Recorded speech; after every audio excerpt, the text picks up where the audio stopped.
E aí, pessoal, beleza? Tudo bem? Tudo jóia com vocês? Voltamos aí para mais uma aula nossa aí do nosso CHC, o nosso curso de História completo para concursos vestibulares e também pré-militar. O nosso curso de História completo para concursos vestibulares e também pré-militar. O e-mail historiacomb1@outlook.com, Facebook, Instituição e o celular da mensagem 3291650267. Como vocês podem observar aqui, exatamente isso, porque nós vamos falar qual é o conteúdo? História do Brasil, ESA parte 1. Ou seja, nós vamos falar sobre o resumão da ESA, beleza? O primeiro tema, como eu já falei para vocês na nossa aula anterior e introdutória, vamos falar sobre sistema colonial português, parte 1. Beleza, pessoal? Tranquilo? Então, ok. Então, vamos lá, então. Vamos lá, porque vamos falar, então. O sistema colonial. Primeiramente, pessoal, nós temos que observar que lá durante a Revolução Comercial, o Renascimento Comercial, você observa que a burguesia comercializa tanto com a Europa que ela quer expandir mais ainda o seu comércio. E nada mais, nada menos que as grandes navegações para aumentar esse poderio comercial. Nada mais, esse sistema colonial será um sistema dessa burguesia comercial para expandir os seus domínios. Tranquilo, pessoal? E também uma forma também, claro, óbvio, dos reis terem aquelas coisas e tudo mais regidas pelo quê? Pela política econômica do momento, o chamado mercantilismo, ok?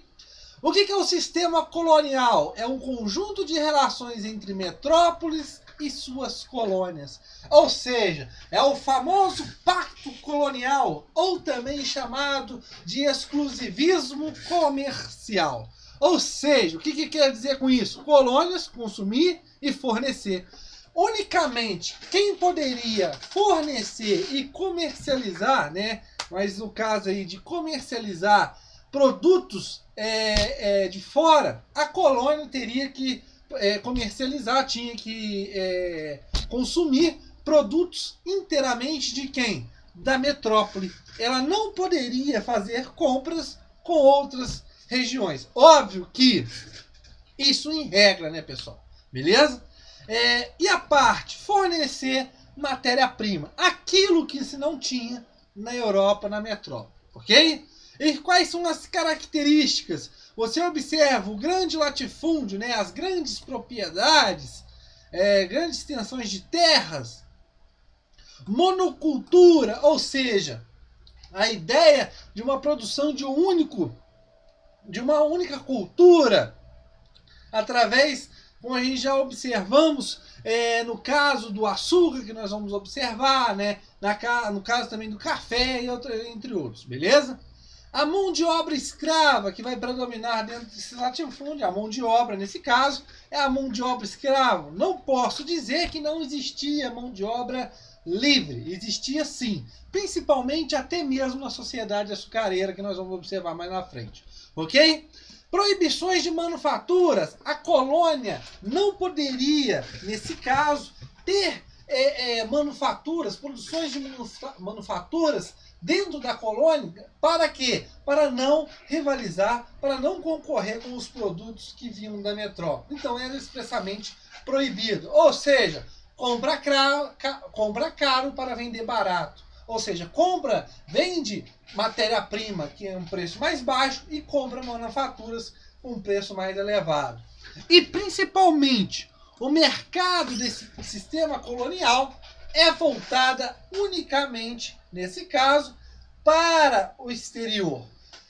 Claro que nós temos correntes historiográficas aqui que falam que, a maioria fala que esse mercado era voltado, um mercado agroexportador, voltado para fora, mas nesse caso, você também, é claro, óbvio, que a grande predominância é esse mercado externo, mas outros historiadores também falam de um mercado interno, mesmo que seja incipiente, mas existia. Mas, característica, mercado externo. E a colonização se dá como, pessoal? Uma colonização se dá através do litoral. Não se dá ainda a entrada para o interior. O medo do interior, no medo do que poderia ser encontrado, ainda prevalecia, ok?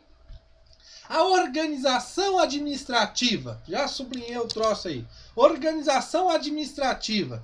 Primeiramente, pessoal, nos primeiros 30 anos, no chamado período pré-colonial, não existe uma iniciativa de fato colonizadora portuguesa no Brasil. Por quê? Os portugueses estavam atrelados ainda aos comércios com a Índia, né? Os grandes burgueses estavam tendo muitos lucros com o comércio com as Índias. Outra coisa também, as cartas de Pero Vaz de Caminha falam de umas terras que ainda não se sabe se encontrará ouro. Ou seja, são uma coisa que não vai dar, nesse caso, uma iniciativa para redirecionar recursos para um lugar que você mal sabe ainda o que é. Beleza?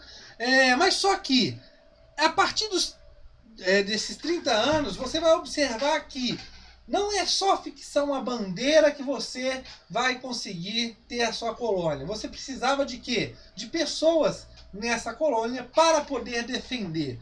Nesse caso, você tem a extração do pau-brasil, que nós vamos ver mais na frente. Mas esse medo de invasões vai levar a uma iniciativa colonizadora. Só isso? Não. O mercado com as Índias também estava em declínio. Começava a entrar em declínio. Ou seja, não era mais rentável, nesse caso, as Índias. Vamos para as colônias, vamos tentar dar uma lucratividade, uma coisa rentável para os cofres da coroa. Então, a partir de 1530, com esse medo de invasões e também pelo declínio do comércio com as Índias, começa a iniciativa colonizadora de fato. Martim Afonso de Souza chega aqui, com também a cana-de-açúcar, e começa a colonização.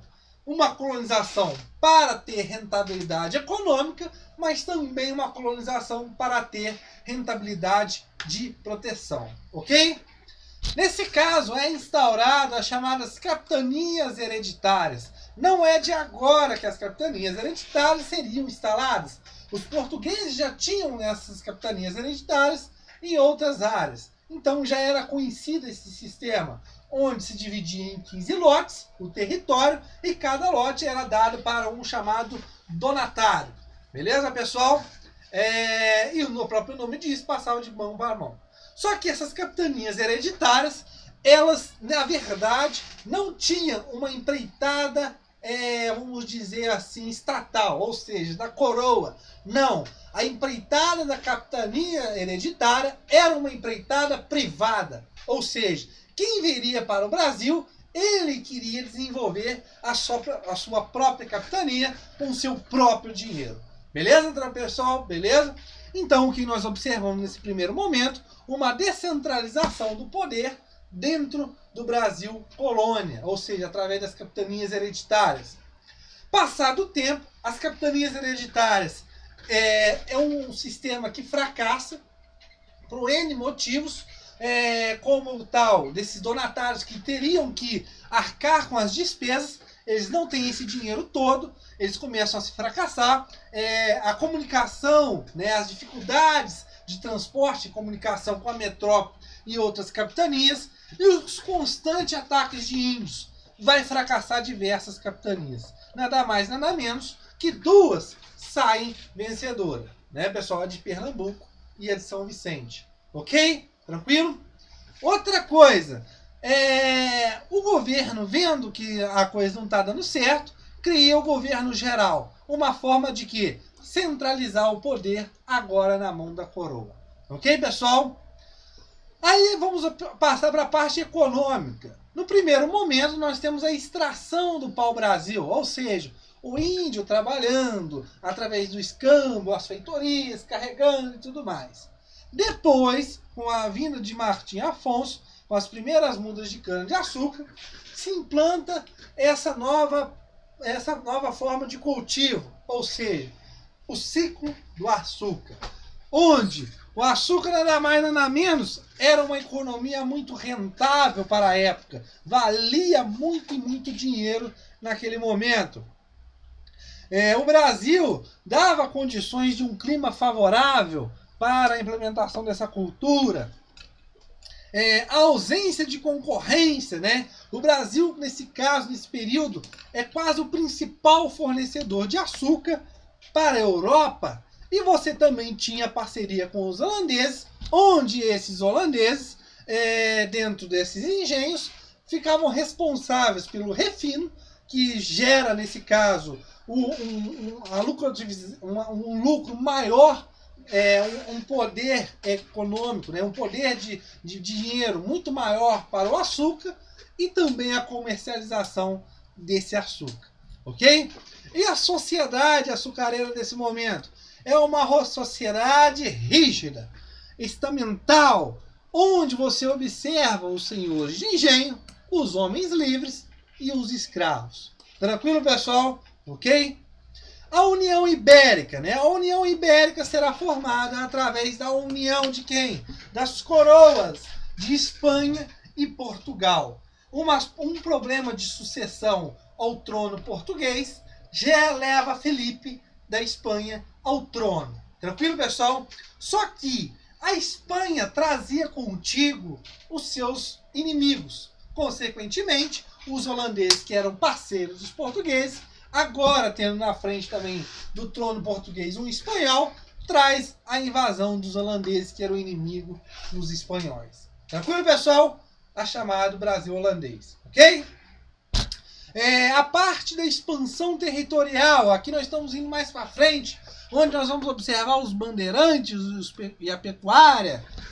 Muito interessante, pessoal, porque a União Ibérica vai chegar um momento que vai desfazer um tratado, o chamado Tratado de Tordesilhas. Agora, se nós temos as duas coroas com um só imperador, para quê? Com um só rei, para que ter o Tratado de Tordesilhas? Então, o Tratado de Tordesilhas, ele muda, né? Olha o mosquito aqui, que esse mosquito tá aqui, não sei o que tá fazendo o quê.